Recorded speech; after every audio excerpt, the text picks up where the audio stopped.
Alors, on va démarrer tout de suite, hein. Bonjour à tous, à la très nombreuse assistance.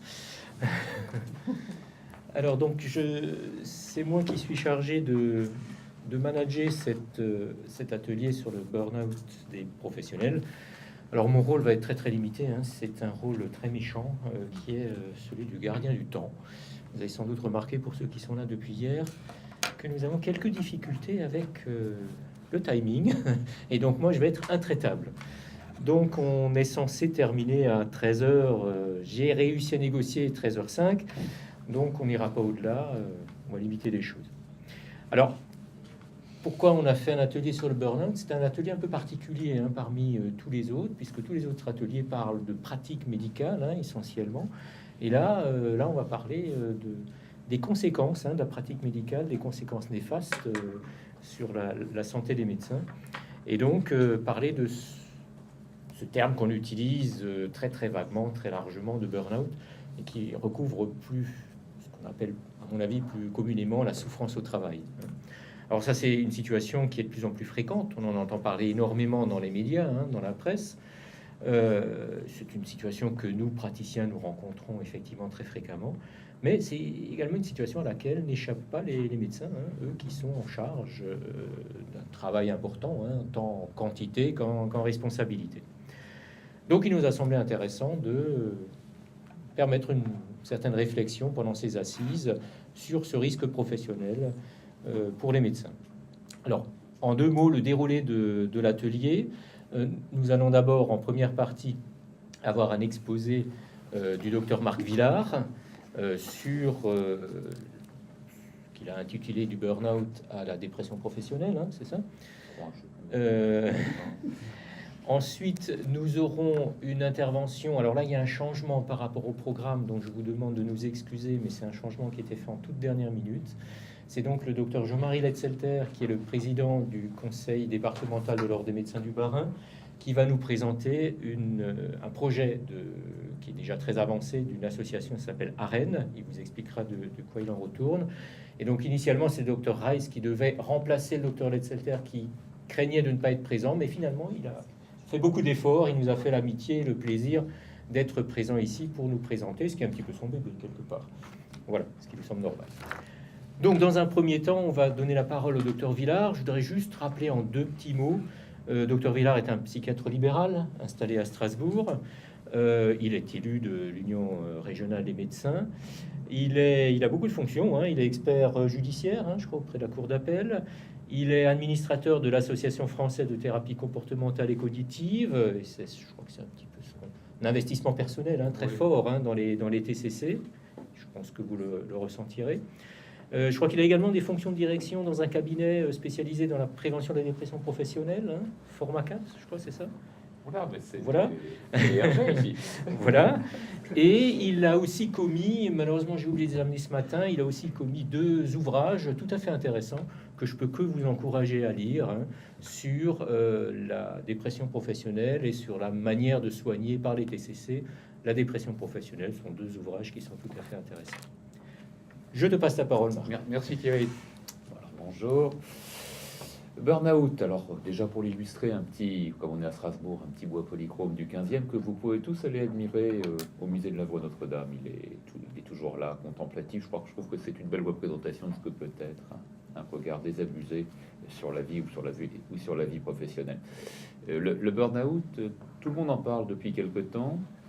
Ça fait la une de la presse. Ça a quasiment remplacé les dossiers thématiques estivaux concernant le stress ou la trop forte consommation de psychotropes en France. Ça peut paraître surprenant. Le burn-out, finalement, à peu près personne ne sait exactement ce que c'est. Est-ce que c'est une maladie? Est-ce que c'est un effet de mode? Est-ce que c'est une maladie à la mode? Est-ce que ça existe? Certains auteurs se posent la question de l'existence même du burn-out. On n'aura pas le temps de trop le détailler, mais pour comprendre ce que c'est que le burn-out, il faut certainement faire un tout petit détour par une autre épidémie à la mode, qui est celle des risques psychosociaux. Les risques psychosociaux, c'est ce qu'on peut appeler, je pense aujourd'hui, la souffrance au travail. Ce sont plusieurs façons de les définir. Des troubles induits par des causes d'origine professionnelle, une acceptation relativement facile.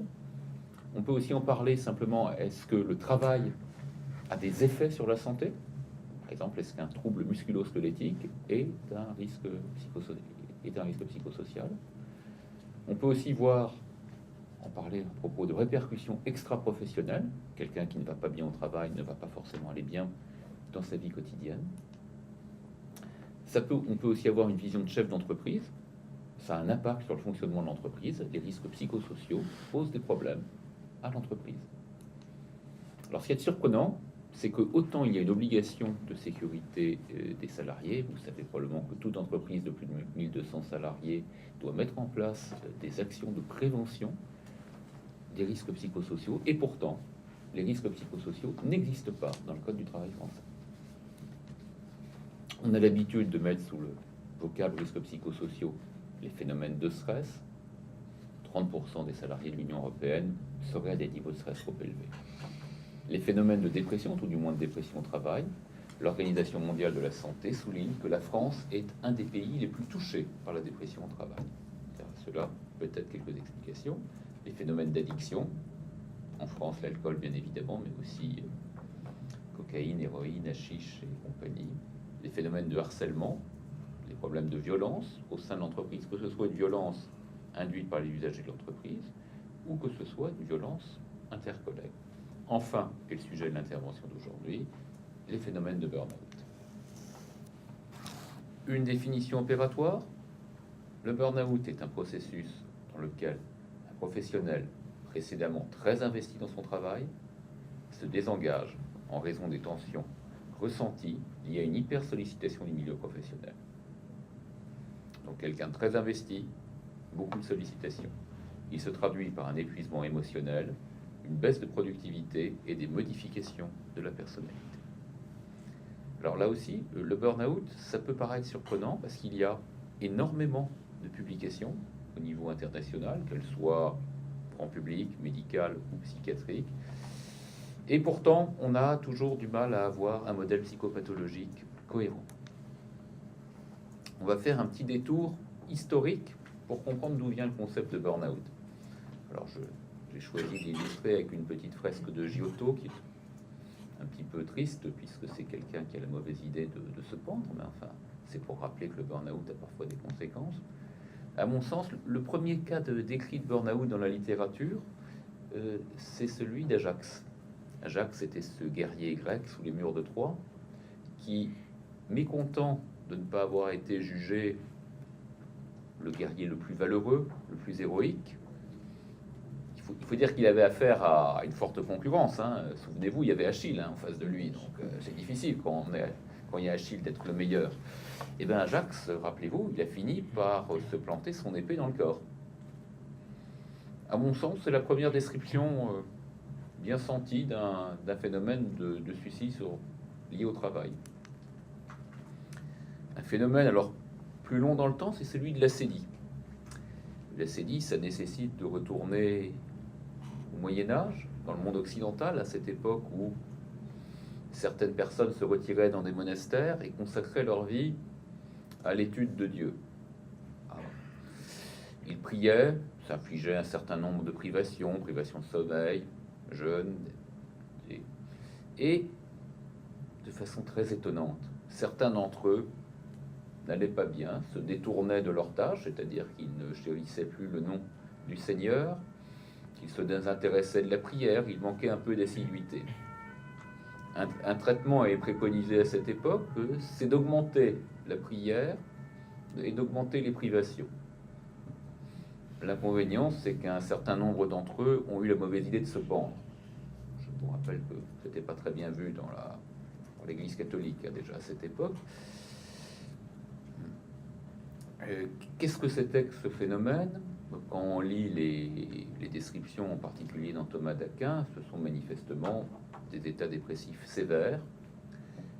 Probablement, on appellerait ça aujourd'hui des burn-out. Pour l'Église de l'époque, je vous rappelle, l'Église, c'était la médecine aussi à l'époque, la seule hypothèse plausible, c'était une action diabolique. Qui pouvait détourner des moines de l'étude de Dieu autre que le malin? L'acédie, à cette époque, était un péché capital. C'est un petit peu, pour ceux qui ont des lettres religieuses, ça a été remplacé quelques années plus tard par la paresse, mais c'est pas tout à fait la même chose. Un bond dans le temps, parce qu'on n'a pas trop détaillé. Une autre maladie à la mode, comme ça, liée au travail, la neurasthénie au 19e siècle, le mal américain. Tous ces gens trop investis dans un travail qui allait trop vite. Une véritable épidémie, la neurasthénie. Tout le monde en souffrait. D'abord la bourgeoisie, puis ça s'est doucement répandu dans toute la population. Inutile de vous dire qu'aujourd'hui, je ne sais pas si ça existe encore, mais plus personne ne pose le diagnostic. Vous ne trouverez ça dans aucun manuel de psychiatrie. Il y a encore quelques patients qui vous disent qu'ils sont neurasthéniques. Là aussi, les descriptions qu'on en a fait évoquent beaucoup pour moi une dépression, et dans l'acceptation qu'on en verrait aujourd'hui, peut-être le burn-out. Des choses plus actuelles, le syndrome de fatigue chronique. Qu'est-ce que c'est? C'était le milieu des années 80, une hypothèse virale, soi-disant. La fibromyalgie, on ne va pas polémiquer, mais ce syndrome polyalgique d'origine indéterminée, peut-être d'origine virale, mais toujours avec des répercussions sur le monde du travail, mériterait de s'interroger sur l'origine professionnelle. Encore plus récemment, des troubles un petit peu anecdotiques et surprenants, des intolérances aux odeurs, des intolérances aux ondes électromagnétiques, qui rendent la vie professionnelle quasi impossible. Pour revenir sur ce qu'est clairement le burn-out, la définition a été faite par Freudenberger. Freudenberger était un psychiatre qui s'occupait d'une équipe de prise en charge de patients toxicomanes. On sait que les gens sont très investis souvent et ont des résultats très maigres. Il avait constaté qu'une grande partie de son équipe se désinvestissait, devenait cynique, avait du mal devant les faibles résultats escomptés.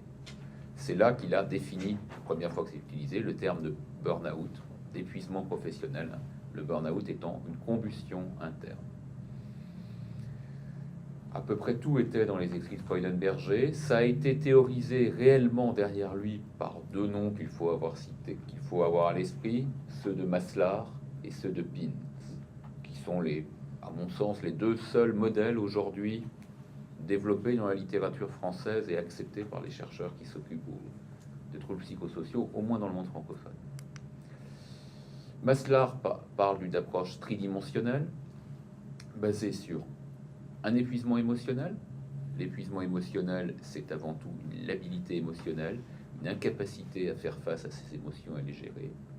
Un cynisme, donc un détachement cynique de la situation, et qui a cela de surprenant, c'est que les gens sont cyniques, et se reprochent de l'être, et qui disent que ce n'est pas normal. Enfin, une diminution du sentiment d'efficacité professionnelle, avec là aussi quelque chose d'assez étonnant, qui est que les gens ont l'impression que leur efficacité professionnelle est plus basse, mais refusent de passer la main, considérant qu'ils sont néanmoins les seuls à pouvoir le faire. Il faut savoir qu'en termes de diagnostic, le diagnostic de burn-out n'existe pas dans les classifications des maladies mentales, ni dans le DSM-4, ni dans le DSM-5 qui vient de sortir, ni dans la CIM-10, qui sont les grands systèmes de classification de maladies mentales. Vous ne retrouverez le burn-out. Pour vous rassurer, le stress n'a jamais existé dans ces classifications non plus. Alors, si on veut faire un diagnostic, parce qu'en médecine il faut faire un diagnostic, à quoi on pourrait penser? Peut-être à un trouble de l'humeur, mais ça ne rejoint pas l'intégralité des diagnostics. Peut-être à ce qu'on appelle un trouble de l'adaptation, qui a l'inconvénient d'être un diagnostic qui manque un petit peu de robustesse au niveau théorique, au niveau épidémiologique. Ce sur quoi à peu près tout le monde est d'accord, c'est qu'il y a des troubles de la personnalité sous-jacents au burn-out. Ça ne touche pas tout le monde. On voit souvent des travailleurs zélés qui acceptent une surcharge de travail, un travail trop important. Alors, soit qu'ils l'acceptent, soit qu'ils soient incapables de dire non, ce qui n'est pas tout à fait une acceptation. On a aussi des gens qui vont compenser dans leur vie professionnelle une absence de vie privée. Enfin, il y a, peut-être les plus fréquents, ceux qui sont persuadés d'être plus efficaces que tous les autres réunis.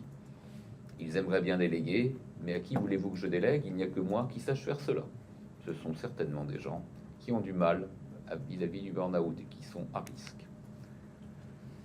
Le burn-out, ce sont des gens qui ont des attentes élevées à l'égard d'eux-mêmes, des attentes élevées à l'égard des autres. Ils ont certainement une mauvaise perception de ce qu'est un bon travail. Et enfin, ils ont un faible sentiment d'appartenance. On constate tous les jours que dans ces problèmes de souffrance au travail, les gens sont mal intégrés dans leur vie professionnelle, dans l'aspect socio-professionnel. Cela nous donne des pistes d'ailleurs de réflexion sur comment prendre en charge, comment prévenir. Dans l'ensemble, c'est quelqu'un qui travaille, qui a une absence de renforcement, son entourage, que ce soit sa hiérarchie ou les utilisateurs en face de lui, ne le renforcent pas, ne lui disent pas que son travail est de bonne qualité, il se sent inutile ou inefficace, il s'épuise émotionnellement, puis se désinvestit et devient cynique.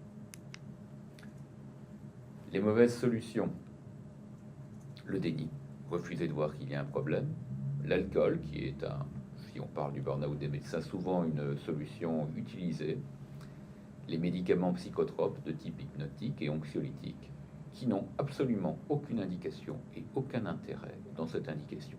Je ne sais pas s'il y a des indications à ces médicaments, mais sûrement pas dans le burn-out. Le projet thérapeutique, la gestion du stress, indispensable, le développement de l'affirmation de soi, donc être capable de refuser des choses, être capable de dire non, la gestion du temps, quelque chose que l'on n'apprend pas à l'école des médecins, enfin la restructuration cognitive. Gestion du stress, je pense que vous le savez tous, c'est avant tout savoir ce que c'est que le stress, comprendre et accepter le stress. L'apprentissage de techniques de relaxation. Enfin, une hygiène de vie satisfaisante. Je sais que je vais très vite, mais on a des contraintes de temps, manifestement. L'affirmation de soi, pour ceux qui ne savent pas ce que c'est améliorer les compétences sociales, donc apprendre à communiquer de façon efficace, de façon assertive, c'est-à-dire savoir dire oui, savoir dire non, savoir accepter, savoir refuser, savoir faire des compliments, savoir faire des critiques, savoir accepter une critique, savoir la refuser. La gestion du temps, c'est la tenue d'agenda, lutter contre la procrastination. Vous savez, cette maladie à la mode, cette fâcheuse tendance à se dire que si on le faisait demain, voire après-demain, ce serait sûrement beaucoup mieux. La restructuration cognitive, c'est identifier les comportements inadéquats. Qu'est-ce qui ne va pas dans le comportement que l'on a en ce moment? Ce comportement est toujours sous-tendu par des pensées dysfonctionnelles.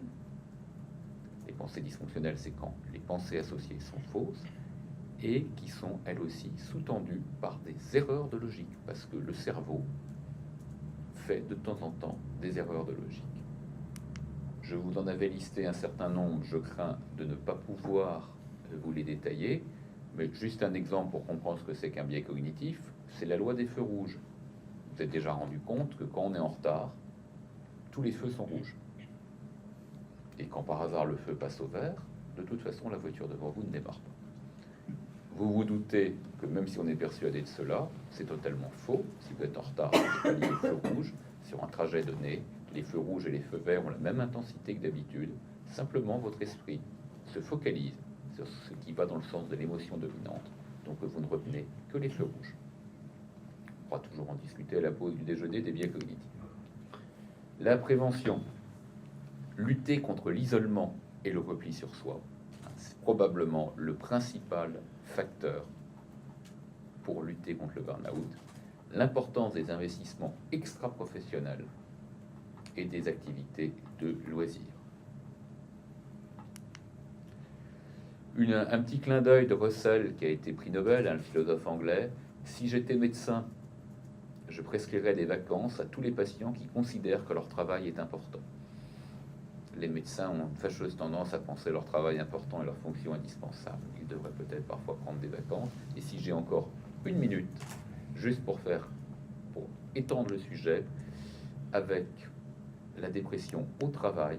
Je vous rappelle que la dépression est une maladie fréquente, puisque elle a une incidence de 8% au cours sur les 12 derniers mois, chiffre probablement sous-évalué, et une prévalence vie entière de 20%.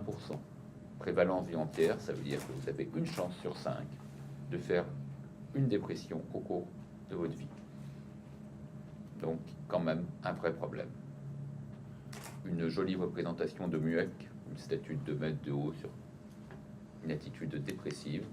Tout le monde peut être touché, hein, il ne faut pas croire qu'être médecin pourrait vous protéger, et que la volonté ne suffit pas pour guérir une dépression, ça se soigne, et qu'un arrêt de travail sur 10 en Europe est lié à des maladies dépressives, illustré par un très très joli tableau de chaise-livre de Zoran. Une bibliographie rapide, un livre que j'aime bien qui est celui de Chabot, Global Burnout, qui est plus sur qu'est-ce que le burn-out au niveau sociologique et philosophique. Le livre historique de Freudenberger, L'épuisement professionnel, la brûlure interne, qui est chez Gaëtan Morin. Le livre de Maslar, The Truth, La vérité sur le burn-out, chez José Bass, qui n'est pas traduit en français malheureusement, et un livre que je trouve génial, hein, mais tu en as déjà parlé, c'est celui que j'ai écrit sur soigner la dépression professionnelle. C'est le meilleur. Par les thérapies comportementales et cognitives. Voilà, je crois que je suis pile dans les temps. Parfait, Marc. Je te remercie pour cet excellent exposé, très concis, très précis. Et alors, j'avais oublié de dire tout à l'heure, bien évidemment, que nous réservons la fin de l'atelier aux échanges, hein, bien sûr, bien évidemment, après l'intervention de Jean-Marie, qui va nous parler donc de l'association AREN, qui va nous l'expliquer, qui justement essaye de proposer une alternative de prise en charge, d'accueil, hein, pour les médecins en difficulté. Bonjour. Merci Thierry. Bien, bonjour à tous. Bien, je remercie d'abord Denis Reiss qui est là, qui devait présenter cette association à ma place, puisqu'il savait qu'il y avait un congrès national de l'ordre des médecins jeudi, vendredi, aujourd'hui, donc je devais rester jusqu'à cet après-midi. J'ai pu me libérer hier soir. Et Denis a gentiment accepté hier que je finalement reprenne la présentation de cette association qui est donc sur les fonds baptismaux, puisque les statuts vont être déposés d'ici une quinzaine de jours au plus tard, en tout cas avant la fin du mois d'octobre. Cette association, en fait, AREN, c'est l'acronyme de Association du réseau d'entraide du Nord-Est. Alors, elle vise qui? Elle vise uniquement les médecins. Médecins libéraux, médecins hospitaliers, médecins salariés, enfin tout médecin inscrit au tableau de l'ordre, donc ça veut dire tous les médecins, puisqu'à part les médecins militaires, tout le monde doit être inscrit au tableau de l'ordre. Tous les médecins qui rencontreront des difficultés pourront s'adresser à ce réseau par le biais d'un numéro vert qui sera communiqué à tous les médecins de la région, même des régions concernées par ce réseau, puisque ce réseau Nord-Est, comme vous voyez dans l'acronyme, comportera la région Alsace et la région Lorraine. Donc les 2 départements d'Alsace, Bas-Rhin, Haut-Rhin, et les 4 départements de la Lorraine, c'est-à-dire Meurthe et Moselle, Vosges, Moselle et la Meuse. Donc ces 6 départements ont décidé de s'associer dans cette association, dont les membres fondateurs vont être évidemment les conseils régionaux de l'ordre des médecins d'Alsace et de Lorraine, les 8 conseils départementaux concernés, les 6 conseils départementaux concernés par les 2 régions, et puis les unions régionales des professions de santé, donc d'Alsace et de Lorraine. Ce seront eux qui formeront les membres fondateurs, dont les statuts, je vous dis, vont être déposés dans les 15 jours, puisqu'on a prévu de faire une assemblée générale constitutive encore ce mois-ci, pour pouvoir déposer les statuts et commencer l'association à la faire fonctionner au 1er janvier. Donc l'objet de cette association, c'est de venir en aide à tous les médecins en difficulté, quelle que soit leur cause de difficulté. Et on ne s'adressera pas uniquement aux médecins en burn-out, bien sûr, ce sera certainement, probablement, une des causes principales, mais ce ne sera pas la seule, puisque nous savons par l'intermédiaire de l'ordre, nous avons déjà un service d'entraide qui fonctionne depuis toujours, et dont la plupart des médecins ignorent l'existence, à tort d'ailleurs, puisqu'on est là quand même, on intervient, je dirais, pas quotidiennement, mais plusieurs fois par mois, pour aider des confrères en difficulté, soit parce qu'ils ont une maladie grave, soit parce qu'ils ont un accident de la vie, soit parce qu'ils ont été agressés par un patient ou autre, hein, soit parce qu'ils ont des difficultés financières qu'ils considèrent comme insolubles, où on peut les aider. Alors évidemment, je dis toujours, l'ordre n'est pas une assurance. Malheureusement, on ne peut pas leur donner une rente à vie, hein, ce serait trop beau. Mais on peut les aider ponctuellement. Il nous arrive, je dirais, encore une fois, pas quotidiennement, mais tous les mois, d'envoyer un chèque de 1000, 2000, 3000 euros à un confrère en difficulté pour l'aider ponctuellement. Donc sachez que ce réseau d'entraide existe déjà à l'ordre, hein, mais on voudrait le développer, et notamment le développer pour aider des médecins qui se retrouvent dans des situations de maladie, syndrome d'épuisement, donc burn-out dont on a parlé tout à l'heure, des problèmes d'addiction. Malheureusement, il y a beaucoup de confrères qui se retrouvent avec des problèmes d'addiction, que ce soit à l'alcool ou parfois même aux drogues, de maladies tout simplement, cancer, infarctus, enfin bref, toutes maladies qui peuvent toucher les médecins comme tous les autres, voire de problèmes juridiques ou fiscaux, parce que bon, il y a des médecins qui ne savent pas remplir les déclarations d'impôts, ça existe. Il y a quelques médecins qui font ce qui est à la mode, la phobie administrative, hein, qui font des syndromes de phobie administrative et qui remplissent pas leurs déclarations, qui remplissent rien, qui mettent tout ça dans un tiroir, et puis un beau jour, évidemment, ce tiroir finit par se rouvrir et ils se retrouvent dans des situations souvent catastrophiques. Donc on sera là pour les aider par l'intermédiaire de ce réseau. Et donc l'objectif, c'est de participer au maintien ou à la restauration de leur capacité professionnelle et organiser éventuellement leur réinsertion. Alors comment va fonctionner ce réseau? Il y aura donc un numéro vert qui sera communiqué à tous les médecins des deux régions. Ce numéro vert sera accessible 24 heures sur 24 et 365 jours par an, sur le modèle vous savez, des fameux réseaux d'entraide, SOS Amitié, SOS Femmes Battues, etc. Donc là, ce sera un petit peu SOS médecin en difficulté, si on peut dire. Au bout du fil, il y aura donc un médecin qui sera un écoutant, confrère de soutien volontaire. Alors, j'en profite pour lancer un appel. S'il y a parmi vous, parmi vos connaissances, des gens qui souhaitent participer à ce réseau d'écoutants, ils sont les bienvenus. L'objectif est d'en avoir 90, de telle sorte qu'ils aient une permanence téléphonique, enfin une astreinte, pardon. Une astreinte téléphonique de 24 heures par trimestre. Ce qui n'est pas une contrainte extraordinaire, d'autant plus qu'il faut bien concevoir qu'ils n'auront pas un appel, ils ont peut-être pendant leur astreinte téléphonique de 24 heures une chance sur 10 d'avoir un appel. Ce type de réseau fonctionne déjà dans d'autres régions, on l'a un petit peu copié, je dois dire, hein. Et leurs statistiques montrent qu'ils ont 1 à 2 appels par semaine. Ces appels ont toujours lieu entre 10 heures du matin et 16 heures de l'après-midi. Donc, je veux dire, l'astreinte téléphonique de nuit, pratiquement aucune chance que les médecins écoutants aient un appel de nuit. Et cet appel, évidemment, ne veut pas dire que le médecin qui répondra au téléphone et qui sera d'astreinte devra sur le champ quitter son cabinet, ou enfin bref, on lui demande d'ailleurs même, il faudra même pas, en tous les cas, il doit y avoir aucun contact physique, si on peut dire, mais uniquement téléphonique, et il peut très bien dire au confrère qui l'appelle en difficulté, écoutez, je vous rappellerai dans 1 heure ou dans 2 heures en fonction de son emploi du temps, hein, et reporter l'entretien au courant de la journée. Donc ces confrères de soutien, évidemment, on va aussi organiser au mois de décembre des formations pour les confrères de soutien pour qu'ils sachent un petit peu, pour cadrer un petit peu leur manière de répondre au téléphone lorsqu'ils auront un appel. Ça se fera avec évidemment des spécialistes de l'écoute téléphonique de ce genre d'appel. Et ça se fera, on fera une réunion par département, pas probablement, au mois de décembre, certainement un soir, ou éventuellement un samedi, on verra, mais je pense que un soir, à mon avis, 2-3 heures devrait suffire pour expliquer un petit peu aux médecins comment répondre et pour cadrer leur façon de répondre. Ces écoutants, donc leur objectif, ce sera d'abord, bien évidemment, de prendre l'appel, de faire un petit résumé qu'ils transmettront au réseau. Hein. Le siège du réseau sera au Conseil régional d'Alsace. Hein.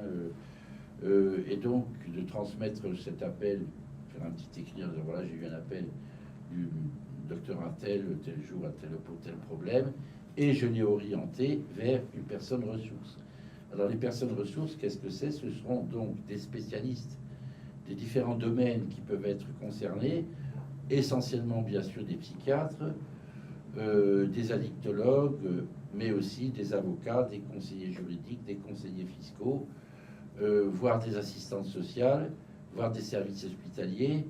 Et nous sommes en train de monter avec le docteur Lang, qui est donc chef de service, je crois, au centre spécialisé psychiatrique d'Erstein, et avec le professeur Gonzalez, qui est prof de médecine du travail et qui s'occupe de la médecine du travail des hôpitaux de Strasbourg, hein, du CHU.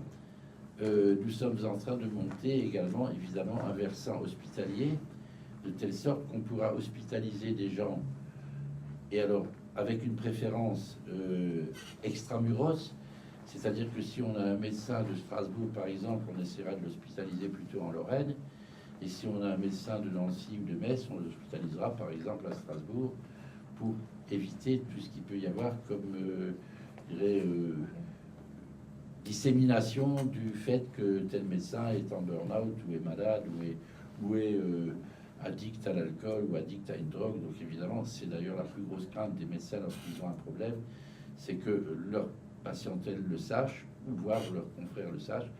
Donc évidemment, tout ça se fera dans un souci de confidentialité totale. On a même obtenu de la caisse, hein, de la caisse de maladie, que les médecins puissent être hospitalisés sous X. C'est-à-dire qu'on ne donnerait même pas leur nom pour que personne ne sache que c'est le docteur Intel qui est hospitalisé dans tel service. Il pourrait être hospitalisé sous X et pris en charge évidemment par la caisse de sécurité sociale. Voilà où on en est. En gros, le service hospitalier, ils sont en train, eux, de leur côté, parce qu'on a demandé également, évidemment, une partie du financement à l'ARS, qui est tout à fait favorable à la création de ce réseau, à l'Agence régionale de santé. Et le docteur Lang est en train d'essayer de monter un réseau mobile de psychiatres, de telle sorte que, parce que eux, les personnes ressources, évidemment, devront, eux, prendre en charge le médecin en difficulté. Et donc un réseau de psychiatres mobiles qui irait directement voir le médecin chez lui, à son domicile, déjà pour démarrer l'entretien et le traitement et voir quelles solutions adopter. Alors ces personnes ressources, il faut quand même le dire, elles seront rémunérées sur une base de 75 € lorsqu'elles auront un appel, lorsqu'on les contactera pour répondre. De leur côté, elles s'engageront évidemment à répondre rapidement et à donner un rendez-vous aux médecins en difficulté, disons au plus tard dans la semaine, hein, pour ne pas les faire attendre des mois évidemment. Donc ils recevront le médecin en difficulté au plus tard, enfin, de préférence le plus tôt possible, mais au plus tard dans la semaine qui suit. Et ensuite elles feront, j'allais dire, plus ou moins un contrat de prise en charge avec le médecin en question, qui peut faire intervenir soit son assurance, soit la sécurité sociale, etc., si c'est un problème de maladie. Voilà. Donc, voilà un petit peu comment ce réseau va fonctionner. Ce qui est important de savoir, c'est qu'il sera efficace à partir du 1er janvier et qu'on fera connaître évidemment aux médecins le numéro vert pour qu'ils puissent l'utiliser le cas échéant. Voilà, si vous avez des questions, évidemment. Merci à votre Jean-Marie. disposition. Alors comme on dit, effectivement, la parole est à la salle. On a respecté les temps, hein, il est 1h moins seul. Nous avons encore quelques minutes Voilà. possibles de débat. Oui, Oui. François. Alors, je pense qu'il est également nécessaire de préciser que la CAMF ne reconnaît pas le syndrome de burn-out. Et donc, il faudra bien faire attention lors des déclarations à la CAMF. Et c'est le moment de préciser que le médecin étant arrêté, il est absolument indispensable. Elle n'est pas obligatoire, mais absolument indispensable. On le répète très souvent à l'ordre des médecins, de souscrire une prévoyance. Parce que la CAMF n'est là qu'à partir du 91e jour, et pendant 90 jours, si vous n'avez rien, et ben ça risque de rajouter aux problèmes financiers qui se posent sur le compte. Et là, par contre, je n'ai pas la réponse, mais peut-être dans le cas d'une prise en charge par l'assurance maladie, si déjà la CAMF ne marche pas et s'il n'y a pas de prévoyance, sans doute cotiser à la cotisation accident du travail volontaire. C'est également l'occasion de me rappeler. Sinon, j'avais une question pour Marc. Tu n'as pas parlé de l'échelle de Maslar. Est-ce que c'est volontairement? Est-ce que c'est pas reconnu ou... Alors, j'ai cité Maslar hein, comme théoricien principal. Donc, l'échelle de Maslar est ce qui est le plus coté en France pour le burn-out. C'est une échelle... alors, il y a 2 échelles de Maslar. La plus classique fait 22 items. C'est de... je sais plus comment ça s'appelle, on code de 0 à 7, suivant si c'est fréquent tous les jours, une fois par semaine, une fois par an, une fois par vie. C'est une cotation 0 à 7. C'est une cotation classique qui donne des chiffres, c'est celle qui est reconnue dans le monde francophone. En revanche, personne n'est d'accord pour savoir à partir de quel seuil elle est positive. Mais c'est un bon indicateur de suivi. Je n'avais pas le temps matériel de vous présenter l'échelle. D'autres questions? Non, si je peux me permettre, hein, je ne veux pas accaparer la parole, mais j'aurais aimé peut-être que Marc nous parle peut-être un peu plus ou étoffe un petit peu ce qu'il a évoqué assez rapidement. Je dirais en termes de prévention. Qu'est-ce qu'on pourrait conseiller aux médecins? Alors on parlait de vacances, d'accord? Bon, mais qu'est-ce qu'on pourrait conseiller aux médecins? De quelle manière gérer leur activité pour faire le maximum de prévention d'un burn-out? Peut-être de changer de métier. Bon, allez, soyons sérieux. Le burn-out, à la base, hein, je vous le rappelle, ça ne touchait que les soignants. Hein, historiquement, c'était être en relation d'aide, soignant, enseignant. Aujourd'hui, on entend parler de burn-out d'un petit peu tout le monde. Un caissier de supermarché peut être en burn-out. Je ne comprends pas bien comment, moi, à titre personnel. La prévention, elle est à 2 niveaux. Les investissements extra-professionnels et les investissements dans les institutions professionnelles. La médecine, on est seul, et c'est là qu'est le gros problème. Donc, aller aux unions, aller à l'ordre, aller dans les syndicats, il est extrême, aller dans les sociétés savantes. Je crois que c'est de très très loin la meilleure prévention, c'est d'être en contact avec ses pairs, d'échanger autour de nos pratiques. C'est de très loin ce qui sera le plus utile. À côté de ça, des investissements de loisirs, une hygiène de vie. Alors, c'est un peu la tarte à la crème, mais c'est vrai que aller jouer au foot, aller nager, sauter, courir, aller au théâtre, au cinéma, c'est certainement une très très bonne chose. Ensuite, je fais partie des gens qui ne sont pas persuadés que le burn-out existe. Et que le vrai défi, vous l'avez vu dans ma conclusion, c'est avant toute chose la place de la dépression. Je crois qu'il ne faut pas se cacher derrière le terme de burn-out, il ne faut pas passer à côté du diagnostic de dépression. La dépression est une maladie grave. Je vous rappelle que chaque année en France, il y a 8000 personnes qui meurent à cause d'une dépression. C'est le double, voire le triple des accidents de la route, alors que c'est une maladie que nous savons parfaitement soigner et guérir aujourd'hui. Donc, voilà, je ne sais pas si je réponds tout à fait à la question, mais chercher la dépression, s'investir en dehors de son travail, je crois qu'on réglera quasiment 80% des phénomènes de burn-out. Merci. D'autres questions? Est-ce que l'association AREN pourrait concerner des internes aussi?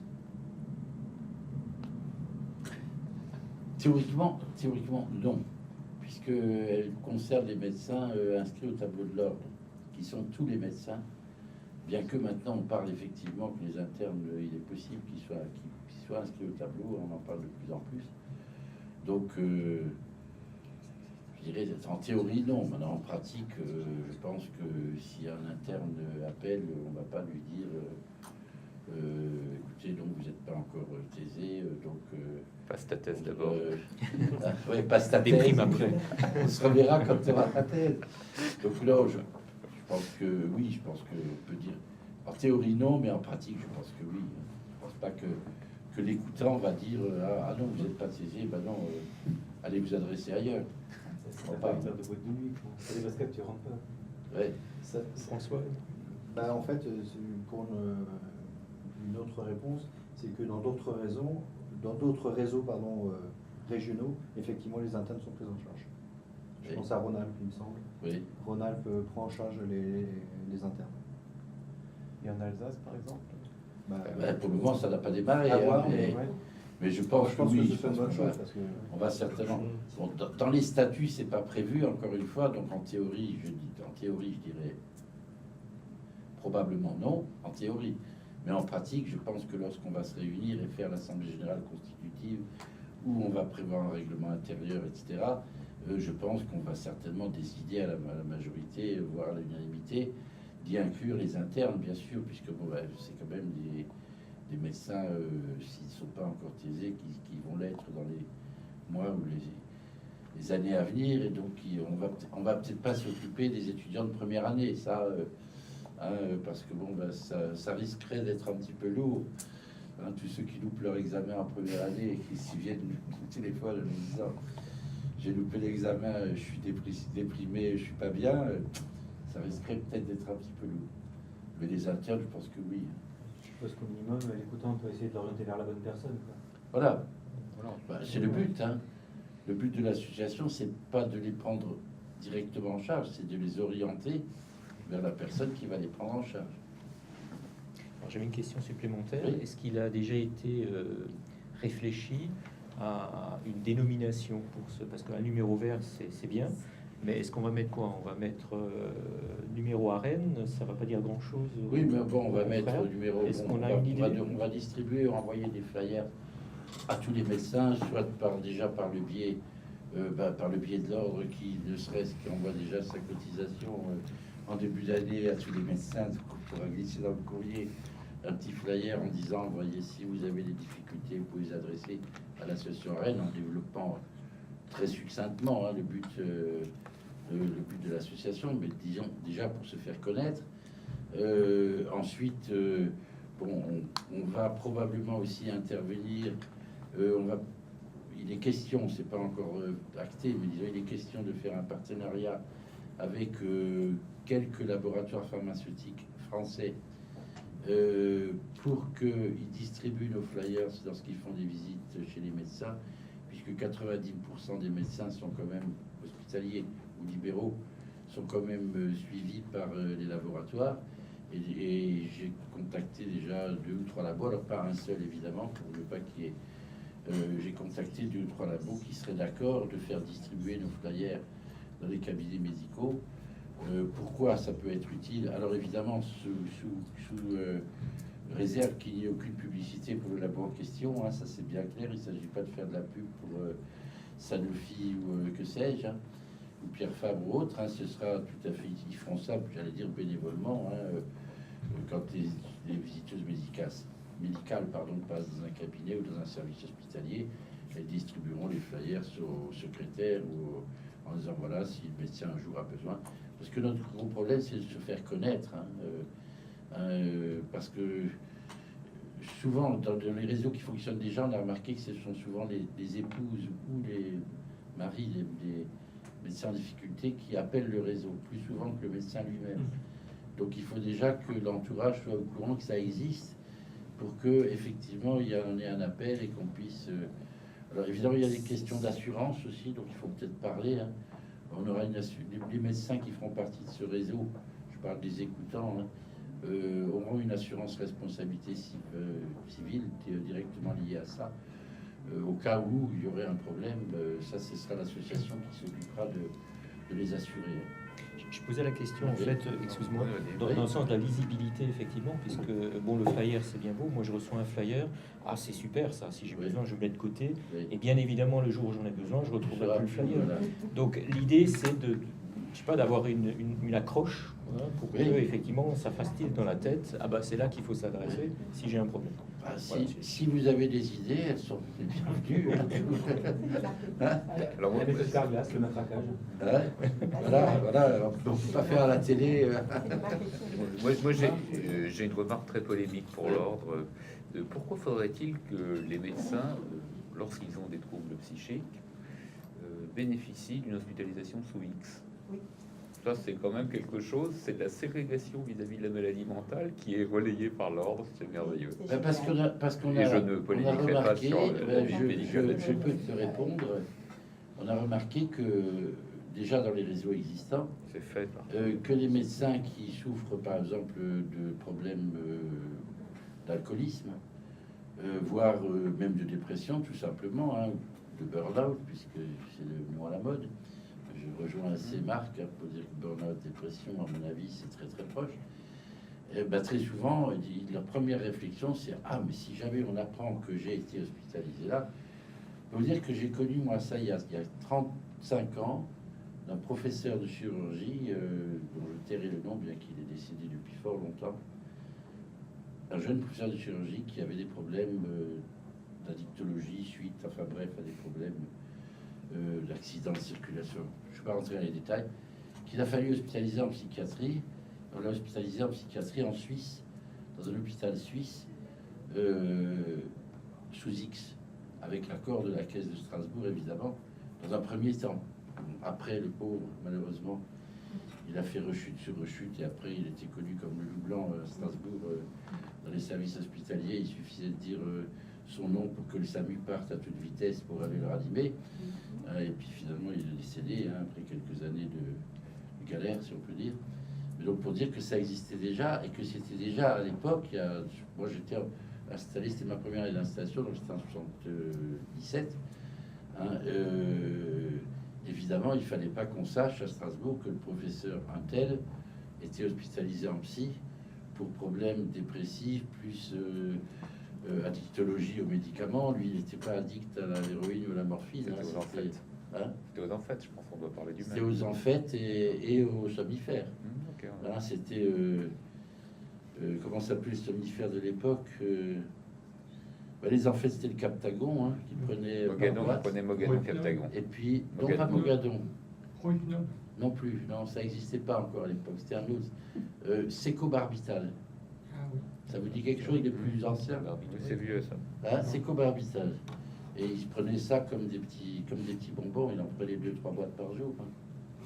On voit que c'est un bon exemple d'ailleurs de voir que l'anonymat absolu et les cliniques suisses lui ont donné des bons résultats puisqu'il a fini, il a fini par se suicider. Mais c'est l'illustration. Merci, merci de la réponse.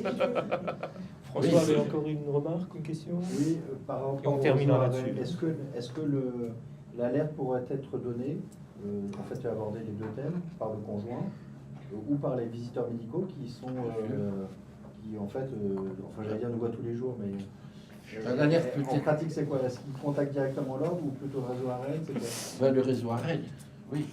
Le réseau AREN, puisque l'ordre va chapeauter un petit peu ce réseau AREN, si on peut dire, mais en fait, Alors, les il va médecins, pas il être faut directement impliqué. il faut des médecins. C'est ce que pour une raison aussi que médecin, par exemple, qui a un problème d'alcoolisme, hein, il faut pas qu'il se dise, si je m'adresse à l'ordre, ben, l'ordre va...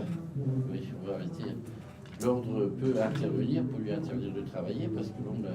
C'est ce que je pensais pour je suis pas médecin. Oui. Je voudrais savoir si dans le cursus médical, en termes de prophylaxie, de prévention, il n'y a pas simplement quand même à rendre très vigilant et puis surtout arriver à faire en sorte que les praticiens de santé soient un peu humbles par rapport à la maladie, qu'ils acceptent d'être, avant d'être un médecin, d'être un homme, Oui. avec ses forces et ses faiblesses. Je veux dire, Alexandre Jolien nous invite à considérer que la faiblesse, c'est peut-être quelque chose de très fort, hein, que ça peut, l'épreuve même de la maladie peut nous enrichir.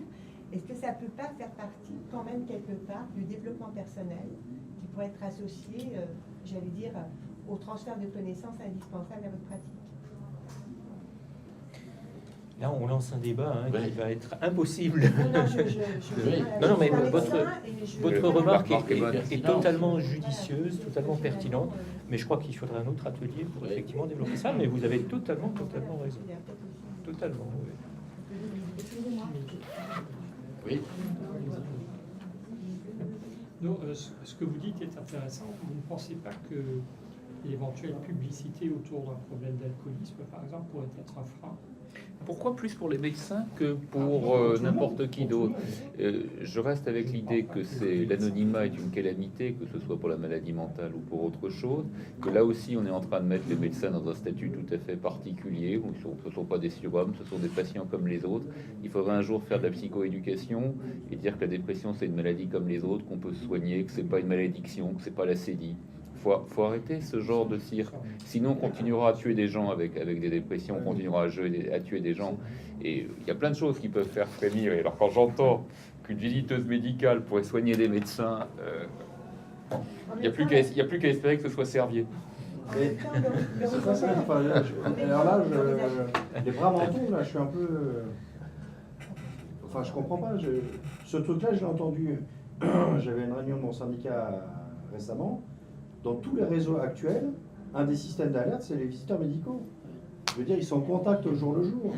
Le médecin qui est en burn-out, c'est peut-être le drame hein, que les visiteurs médicaux soient en contact quotidien avec les médecins. Ah non, mais ça, ok, d'accord, moi je l'ai reçu. C'est un autre- Mais le problème, c'est que pour moi, c'est un très bon dépistage On saura pas citer sous. des patients comme des autres, comme tu dis, Moi, je peux vous dire, qui n'arrivent pas à se signaler eux-mêmes, Voilà. comme quoi ils sont en difficulté. moi, je peux vous dire Là, j'avoue que les 30 bras m'en tombent, secondes quand même. que le réseau d'entraide qui fonctionne déjà actuellement par l'ordre, mais qui est, je dirais,